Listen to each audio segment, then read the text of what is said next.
hace algunos días el recién ocupante del Ministerio de Economía, Alejandro Gil, conversó, o mejor dicho, ordenó, porque acá en Cuba los ministros ordenan, no proponen programas para lograr el abastecimiento de los mercados.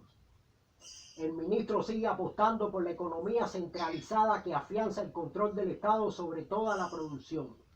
Palabras textuales del ministro: tildar al modelo económico de ineficiente es un absurdo, y tenemos que decir que más que ineficiente es un modelo que ha demostrado su capacidad de imponerse a las restricciones de Estados Unidos y que nos permitirá, cualesquiera que sean las medidas que imponga el gobierno norteamericano, continuar nuestro propio camino. Hoy con nosotros en el programa el periodista independiente Agustín López Canino. Agustín, ¿cuál es su opinión al respecto? Sí, mira, Junior, primeramente buenas tardes para todos. Y la economía cubana siempre ha estado colgada de otra economía.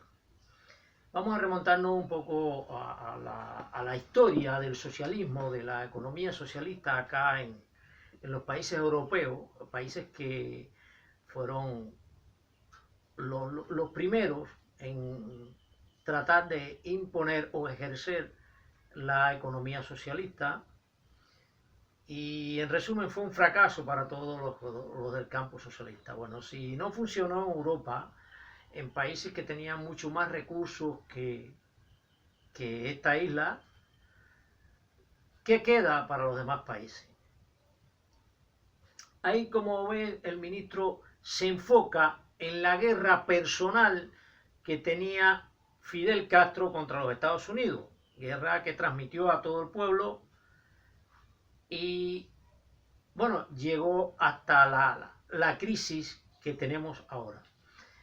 En el 1958 Cuba era uno de los países más prósperos o con tendencias más prósperas de lo que es Centro y Sudamérica y América Latina.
The greater champion of justice.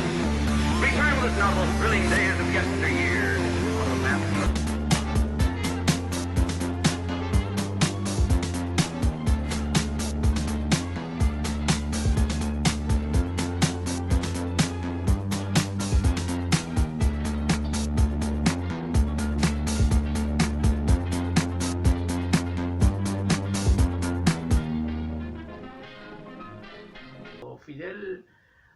toma el poder por medio de la violencia, todo eso comienza la expropiación. Más bien fue un robo con fuerza y por la fuerza. Bueno, ahí comienza la crisis o a decrecer la economía cubana. en Cuba. Después, bueno, vino una etapa que después del 62, que fue crítica también, pero fue sostenida por la Unión Soviética, que nos mantenía como punta de lanza contra los Estados Unidos. Utilizaba la isla, pagaba la economía de la isla prácticamente, porque era un punto clave para la guerra contra los Estados Unidos. Fidel Castro también toma partido al alinear a Cuba con el bloque soviético. Oleg Nechiporenko es un coronel retirado de la KGB. Nuestro interés en Cuba era enorme. Cuando Fidel Castro afirmó que iba a seguir la ruta comunista y socialista, vimos una oportunidad para que la Unión Soviética estableciese una base en la isla. Además, Cuba estaba muy cerca de Estados Unidos, a apenas 90 millas de la costa de Florida. Todo el transcurso de la economía socialista en Cuba, o no socialista, porque aquí se violan las leyes del marxismo, del socialismo. Por ejemplo, Marx dice que la base es la economía y sobre ella está la superestructura política, jurídica, etc. No. Acá la base económica del país está sometida a la política del país. ¿Qué eficiencia ha demostrado? ¿Dónde están los índices económicos de la eficiencia? ¿Ha florecido la economía? ¿Se ha eliminado la crisis? Porque ha sido una crisis permanente después de 1959. O sea, la crisis comenzó en el 62 cuando comienzan las privatizaciones y todas esas imposiciones de la dictadura.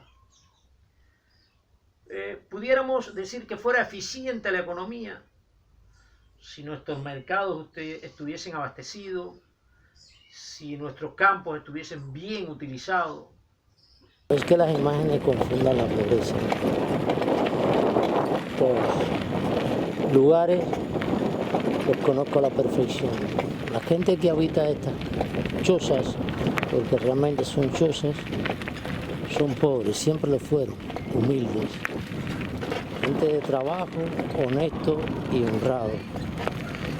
Y en 60 años siguen, las generaciones han cambiado, pero los que la han seguido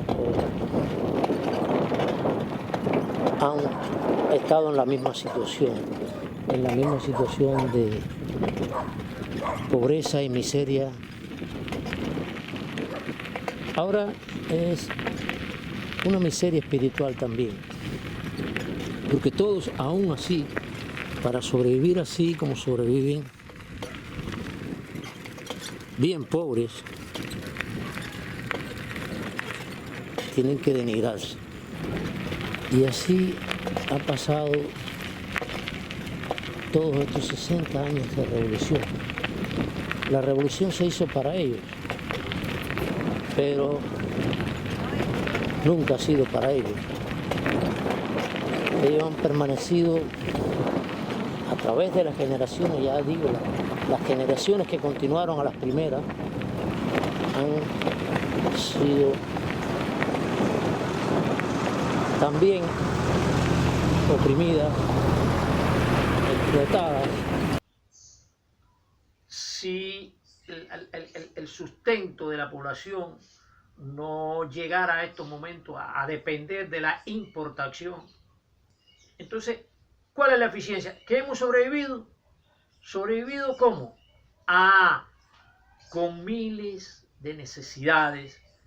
Prácticamente, para la velocidad que se desarrolla el mundo, permanecemos en la miseria y no se le puede llamar a eso eficiencia. Siempre los enfocamos, porque sobrevivimos frente al norte, que nos enfrentamos al norte, porque somos los que nos enfrentamos nosotros, O sea, el gobierno es quien lleva la guerra esa, la guerra personal de Fidel Castro en contra de los Estados Unidos, no el pueblo. Quien siempre ha estado con las provocaciones, No y el eso ha sido pueblo. el gobierno cubano. Entonces, inventando por aquí, improvisando cosas que ya estaban experimentadas en el mundo y no habían dado resultados. Estamos improvisando. La ganadería está destruida. ¿Quién la destruyó? Fidel Castro, su revolución, su forma de gobernar, de implantar la economía. La industria azucarera está debilitada completamente. Fidel Castro ordenó que los centrales, vamos a decir prácticamente destruir los centrales. De cierta forma eso fue lo que hicieron, destruir los centrales. ¿Qué tenemos en estos momentos? Cientos de promesas incumplidas. Una Porque en uno de sus discursos él dijo, bueno, para tal mes esto fue en el 1962, 61 creo, dijo, para tal mes tenemos satisfechas las demandas de ave, para tal mes tenemos satisfechas las demandas de grasa, para tal mes tenemos satisfecho todo esto. El comandante Fidel Castro lee las conclusiones que resolverán el abastecimiento pleno de carne de aves antes de fines de año para la capital y en febrero del año entrante en todos los mercados nacionales. A partir de enero del 62, el abastecimiento de vianda superará todas las necesidades del mercado. En junio del propio año, la producción de pesca alcanzará las necesidades del consumo y en enero del 63 se dará solución definitiva al problema de las grasas. No es una promesa, es un compromiso del gobierno revolucionario con la patria en la seguridad de cumplir las metas de la producción trazadas en las fechas señaladas. ¿En qué se basa? Bueno, sí, déjame decirte, al centralizar la economía, lo tuvieron, pero el seno del Estado sí tuvo todo el tiempo y tiene todo el tiempo, todo satisfecho. Tal vez se refería a ellos y a su gente. Puede ser, pero lo que es el pueblo cada día está más necesitado, cada día los campos producen menos, porque los últimos planes del Comité Central del partido, del Estado, vamos a decir, han fallado completamente, han errado. Entonces ahora el ministro de Economía viene a inventar otra forma de producción. Es irrisorio que el ministro diga que con 10 metros de tierra para cada familia o cada ciudadano, no recuerdo bien lo que dijo porque realmente le pongo poca atención, porque estoy convencido que el sistema socialista no funciona. No funciona. Entonces quieren hacer una simbiosis, podría ser, entre una economía privada del Estado, capitalista de Estado, y una economía para los de abajo, una empresa supuestamente privada. Pero todo está resumido en que el capital, el poder, un poder, déjame decirte, vamos a decir un gobierno completamente parásito, porque si para ejercer un cargo público en un país capitalista, por ejemplo, de alcalde, hasta de presidente, bueno, tienes que tener un capital propio circulando en la economía del país. Por lo tanto, te preocupa que la economía del país suba, pero para ser funcionario público en un sistema socialista no tienes que tener ninguna economía. No Al se contrario, requiere eso. la economía la pone el pueblo. Tú subes al cargo sin nada prácticamente. Te aprovechas del cargo, recoges capital del pueblo y entonces te haces, vamos a decir, un capitalista, un rico. Como en estos momentos está sucediendo. ¿A quién se le ocurre? ¿A quién se le ocurre en un país con las necesidades que estamos viviendo, hacer hoteles de lujo como si fuéramos un país súper desarrollado, Eso sí no paran de hacerlo. donde ningún cubano honesto y honrado tiene recursos para ir. Hacer una tienda de lujo. Pero en el fondo, ¿quiénes son los dueños de esos hoteles, de las tiendas? No es el pueblo. No, para nada. El usufructo o lo que se recauda en toda esa empresa o corporaciones turísticas No creo van que- primero a manos del gobierno Y luego, a satisfacer su lucro, a satisfacer no son necesidades, a satisfacer sus egolatrías, y luego lo que sobra, de lo que sobra, una que otra migaja, va porque no es ni una Ah, sobra digna exacto. de decir es una sobra, una que otra migaja cuando más. entonces a manos del pueblo, a obras sociales. Pero tenemos otro problema también, eso que destina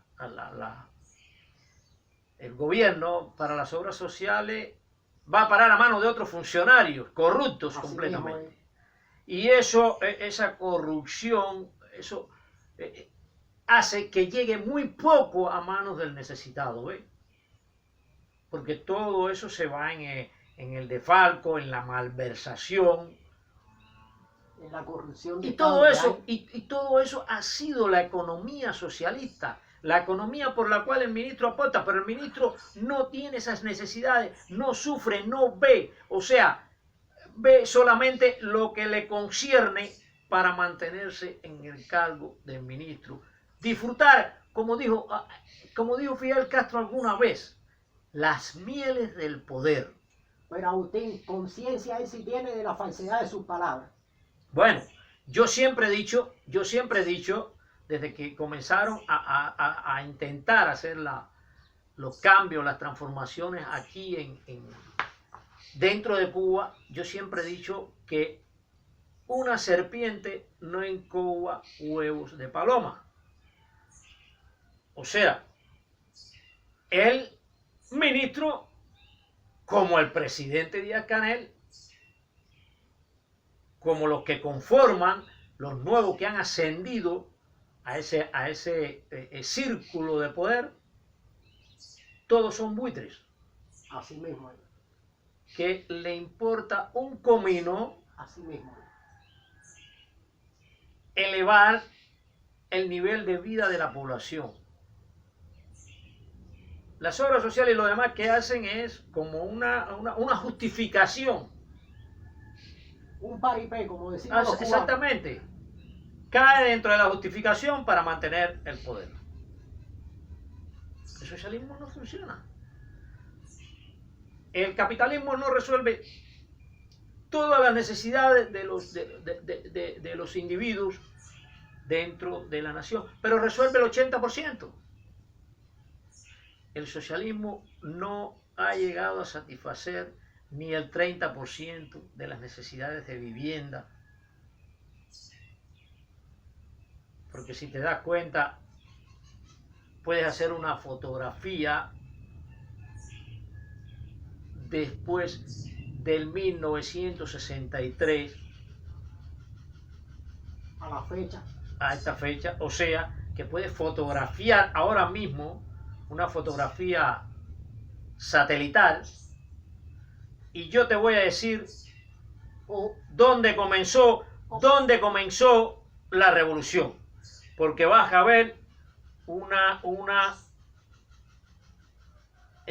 la zona urbana planificada y vas a ver después los barrios marginales que comenzaron a desenvolverse sin planificación urbana, por necesidad de la población, comenzaron a desenvolverse o a formarse después de 1959, por las restricciones de vivienda. No hubo planificación, nunca ha habido planificación.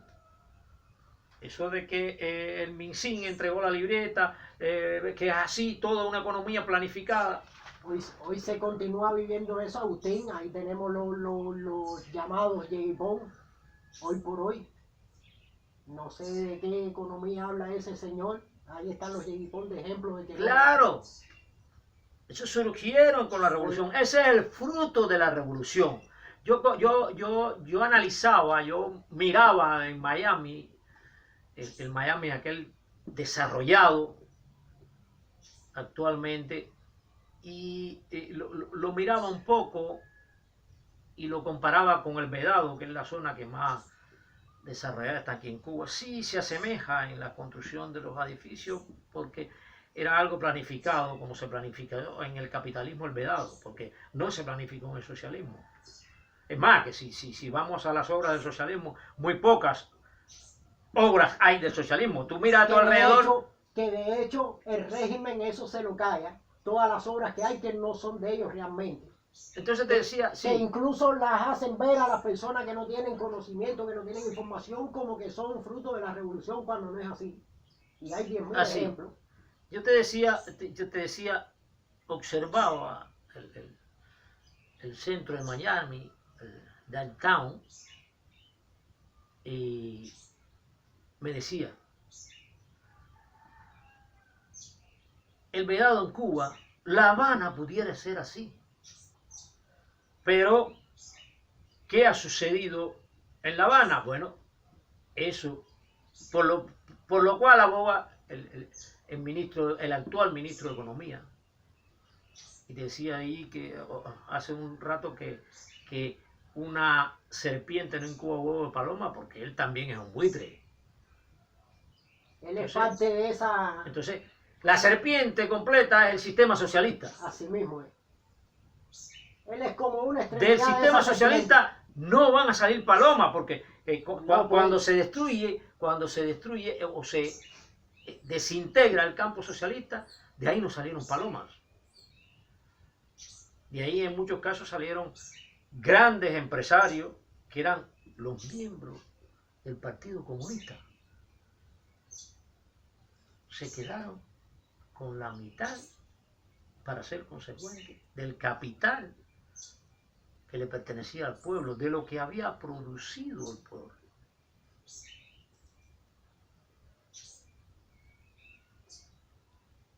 Sin duda ninguna,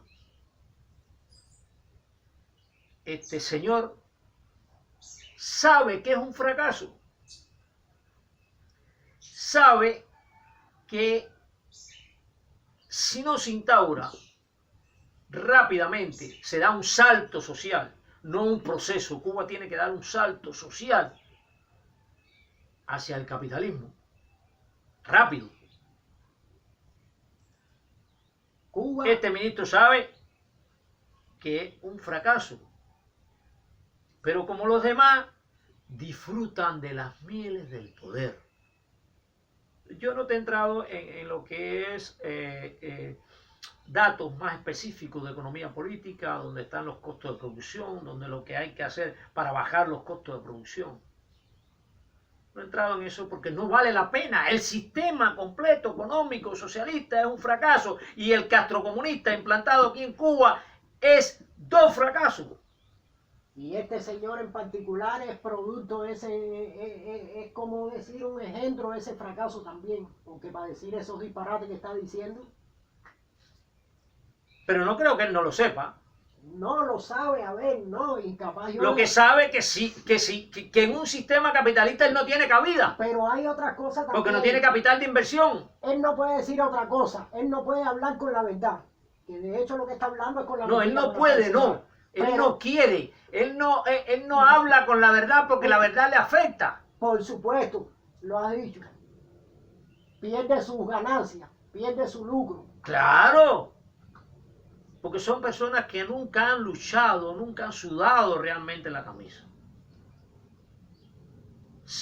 Han llegado a ese cargo con la demagogia, con la aceptación de errores y un poco con la falta de conocimiento también. Vamos a dejarle ese pedacito. A usted una pregunta que se me ocurre, ¿usted cree que como tal a este sujeto le estén prestando atención a esas palabras de él, le estén prestando atención en otras partes del mundo? Sí, en otras partes del mundo sí le prestan atención porque Vaya, le más ven una bien, posibilidad más- de sacarle ganancia. Más bien lo que quiero preguntarle, ¿estarán dando valor a esas palabras de este sujeto? Mira, sí. Cuba ¿cómo te digo? Ha expandido su dominio, desde luego a base de la mentira, de la propaganda mentirosa, ha expandido su dominio por muchas zonas del mundo que le creen. Pero no le creen para mejoría del pueblo de Cuba. Le creen porque ven una posibilidad de ganancia, por ejemplo, como España. Una creencia a conveniencia. Pues, claro, por ejemplo, España. ¿Qué sucede con las inversiones que tiene España aquí en Cuba? Tienen una mano de obra barata garantizada. Obreros que nunca le pueden hacer una huelga para un reclamo. Porque eso lo controla el gobierno. Semiesclavos. Lo controla el gobierno. Semiesclavos en el 2020. Ajá. Pero el pueblo también lo acepta. Una parte del pueblo también lo acepta. Porque se ven un poco más beneficiados. Es como tú dices, bueno, no llegan a ser esclavos completos, son semiesclavos, Sí. pero Con ya, necesidad. pero ya prosperan un poquito más. Tienen un nivel de vida un poquito por encima de la media que trabaja, que suda la camisa acá, que se rompe la vida trabajando y sacrificándose para poder crear crear y criar una pequeña familia. Eso sí le creen, aunque últimamente se ha visto que Cuba ya tiene la apreciación de que Cuba no paga las deudas. Mejor que decirle creen, se hacen partícipes de las mentiras de ellos. Pero no creen, pero ya últimamente están un poco más convencidos de que Cuba no paga. Porque ¿qué sucede con el petróleo en estos momentos? A Cuba sí le venden petróleo. En Argelia, en otros países que explotan esa rama. ¿Qué pasó con el Club de París? El Club de París le condonó la deuda a Cuba. Pero ahora tiene otra deuda que no puede pagar. Porque el sistema, lo poco que produce, no vamos a decir no produce, porque las grandes compañías turísticas, hoteleras que hay acá, el turismo sí da ganancia, porque ellos mismos lo dicen en cifras. Pero ¿qué sucede con esa ganancia? Esa ganancia va a parar a manos privadas de los altos funcionarios del Estado, a satisfacer sus egolatrías y sus lucros. Entre eso contamos sus cuentas personales. Claro, ahí le contamos la del ministro de Economía, o la de varios ministros que se le ha detectado que sus hijos viven esplendorosamente, especulan en el exterior, y aquí también. Y aquí también. Porque, a ver, ¿qué tú me puedes decir de un ministro que sus hijos tengan 1 o 2 autos? ¿De dónde sacaron ese dinero?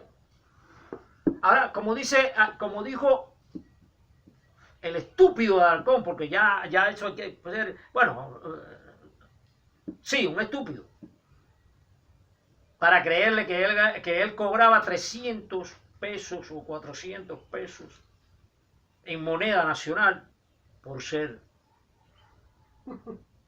Hay que creerle eso. Hay que creer eso. Porque sería yo más estúpido o más imbécil aquel que le creyera. Porque nosotros sabemos que en manos de los funcionarios del gobierno está todo el capital del país. Todo el que no ha visto el pueblo. Y que pueden disponer de él. Por supuesto. De hecho lo controlan. Exactamente. De hecho lo controlan. Eso es. Entonces, pero ni el ministro de Economía, ni el presidente Díaz-Canel, o el presidente puesto a dedo Díaz-Canel, porque no fue elegido por el pueblo, ni Raúl Castro, ni Alejandro, ni esas series que conforman, esa serie de funcionarios, de altos funcionarios que conforman el gobierno, ninguno de ellos va a ceder ni va a permitir el cambio como los altos generales que disfrutan de toda la riqueza. O sea, mira, te voy a decir, tienen el capital más seguro que los Rockefeller, que los Ford, que los Papalion. ¿Por qué? Porque estas corporaciones, estas grandes corporaciones capitalistas, puede haber una crisis y perder su capital. Pero ellos no lo pierden. Mientras exista el pueblo que trabaje para ellos y que ellos tengan el control del capital, no lo van a perder. En una empresa capitalista pueden hacer una huelga. Dime aquí quién puede hacer una huelga para reclamar un salario justo. De hecho, no O en caso, quizás la puedas hacer, pero sabes que vas a la prisión o te expulsan o te excluyen que lo de más la probable sociedad. es que pares en la prisión. Te excluyen de la sociedad. Creo que te he contestado la pregunta en términos de que las personas, el cubano de adentro y de abajo, para el cual yo trabajo y al cual dedico todo el tiempo que tengo, lo puede entender, fácilmente lo puede entender. Solamente tiene que mirar a su alrededor. Se habla de crisis en el capitalismo, de crisis cíclicas, por ejemplo, de superproducción, como existió una vez en los Estados Unidos, pero es que el socialismo es una crisis permanente que se agrava en un momento y se disminuye en otro, o se atenúa en otro, Pero está ahí latente. pero permanente. Mira, ahora mismo vuelve las necesidades, vuelve la necesidad del jabón, de los artículos de aseo personal. Pero esto no es la primera vez que sucede. No es la primera vez. No, ha sucedido varias veces en el transcurso de los 60 años. Y va a seguir Y sucediendo. no, déjame decirte, y no es después del 89 que se desintegró el campo socialista. No, en el 60 y pico, en el 70 también hubo esa crisis. O sea, pudiéramos decir que es la misma crisis que en unos momentos, cuando Cuba recibe la ayuda de otros estados, se atenúa un poquito, y cuando se establecen relaciones comerciales justas, estos estados reclaman relaciones comerciales justas, como es lo que se reclama ahora, la crisis se profundiza.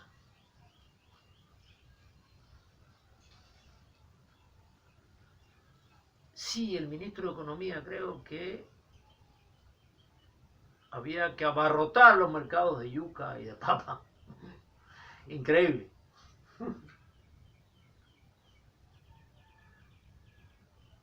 Después que ellos mismos han obstaculizado la producción. No le entregan la propiedad de la tierra al campesino.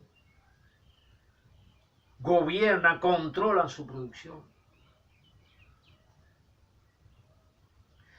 Mi papá siempre fue campesino, pero él no supo nada del bloqueo ni nada. No conocía política, era un inculto, pero no tuvo necesidad de eso. Siempre estuvo produciendo la tierra y siempre tuvo yuca, malanga, boniato, maíz, todo eso que se produce aquí en Cuba. A él no le afectó por nada el supuesto embargo. En nada le afectó. Ese supuesto embargo que realmente no tenemos. Al menos de parte de los americanos. Se demostró. Y actualmente Cuba puede comprar muchos productos en los Estados Unidos. Se sigue demostrando. Creo que es hoy por el segundo o el tercer abastecedor de productos hoy. agrícolas. Se sigue demostrando hoy por hoy que continúan sus negocios con los Estados Unidos. Exactamente. Lo que Cuba no quiere pagar. Y no es que no tenga, capital para pagar, sí hay capital. Es absurdo que no tuviera capital si tiene entradas de dinero. Sí hay capital. ¿Por qué para la industria bélica, o vamos a decir la industria militar dentro de Cuba, nunca han faltado recursos? Porque los generales siempre han estado sobre el nivel de todos los demás, los generales, los altos oficiales. Y mira, siempre esos capitalistas del Estado, del gobierno, tienen que tener garantizada su seguridad, tienen que tener garantizado su capital. ¿Y cómo lo garantizan? A través de estas fuerzas represivas. Que dicho sea de paso, eso es lo que motiva a muchos cubanos, a muchos gobiernos, a no querer dejar que entre capital dentro de Cuba. Ahora mismo hay un problema con el reactivo para hacer análisis de la tiroides. No existe, no está el radioactivo aquí. Pero no, el problema no es que no haya dinero. Sí hay, sí tienen dinero. Porque tienen dinero para invertirlo en otras cosas, mi hermano. De haber hay dinero. Tú sabes para cuánto alcanza el usufructo, la ganancia de uno de los hoteles que hay aquí en Cuba. No alcanza para comprar reactivos. Según el propio Díaz-Canel,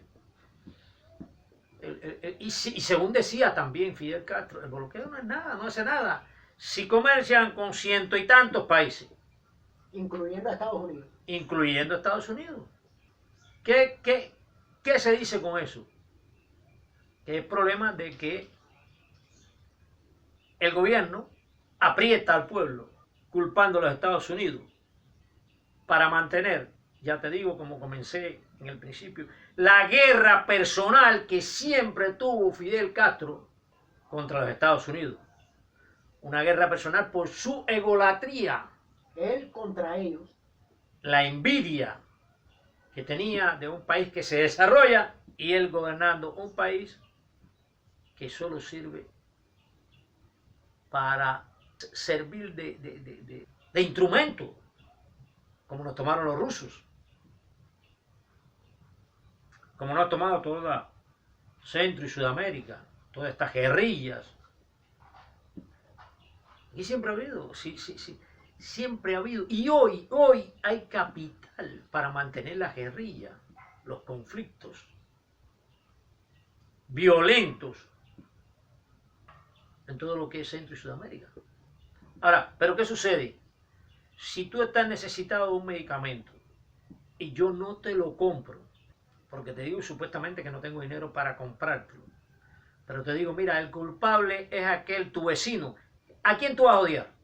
A mi vecino. Tú vas a odiar a tu vecino. Y tu vecino no tiene la culpa de tu perversidad. Pero esto en parte si no tengo información. A veces. Claro, la información a la nación es una necesidad y por eso se ha podido confundir tanto. Yo voy a culpar al vecino de la culpa que no tiene por mi ignorancia. Claro, Fidel lo dijo bien claro en un discurso. No voy a censurar la prensa porque solo los dictadores censuran la prensa. Pero él lo tenía claro que lo tenía que hacer. Lo que sucede es que en esos momentos no le convenía para ganarse, seguirse ganando el pueblo. Fidel Castro era un hombre muy perverso. Cuando el éxodo cuando los balseros, él dice, como por bondad, abran las fronteras. Pero él sabía lo que iba a ocurrir. Más de 300.000, creo, cubanos que se lanzaron al mar. Los lanzó él a un mar peligroso por lograr una crisis política en los Estados Unidos. Pero hay algo, antes en Granada, Fidel Castro había preparado la maniobra política para que en caso de invasión exterminaran a todos los constructores que habían allí. Yo conversé con los constructores. No pertenecían al ejército regular. Él no ordenó en ningún momento la evacuación de esos constructores. Quiere decir que los expuso. No, claro, para hacer la maniobra política y luego decir, como dijo el locutor Ortega, como dijo, se han inmolado los últimos cubanos para levantar una campaña política contra los Estados Unidos como un régimen asesino. Pero yo creo que los norteamericanos se percataron de eso y los invasores se lanzaron en paracaídas aún a costa de su vida, protegiendo la vida de los demás para no lastimar a los civiles. Y para no caer en el juego del Castro. Claro. Pero todo estaba preparado. Una acción malévola, diabólica. Así sucedió en los éxodos, en los dos éxodos, en el del 80 y en el del 94. ¿Qué importa? Vamos a votar todos estos cubanos aquí. Me están haciendo obstáculos aquí para mi gobierno. Vamos a tirarlo, que se ahoguen, que se mueran, que vayan a los Estados Unidos a vivir debajo de los puentes, que vayan donde Y quieran. ahí para allá que corra la suerte que sea, no me interesa. Exactamente, exacto. Como siempre digo, no existen los dictadores en los pueblos valientes. No, los pueblos valientes no tienen dictadores. Mira a ver si en los Estados Unidos ha podido haber algún dictador.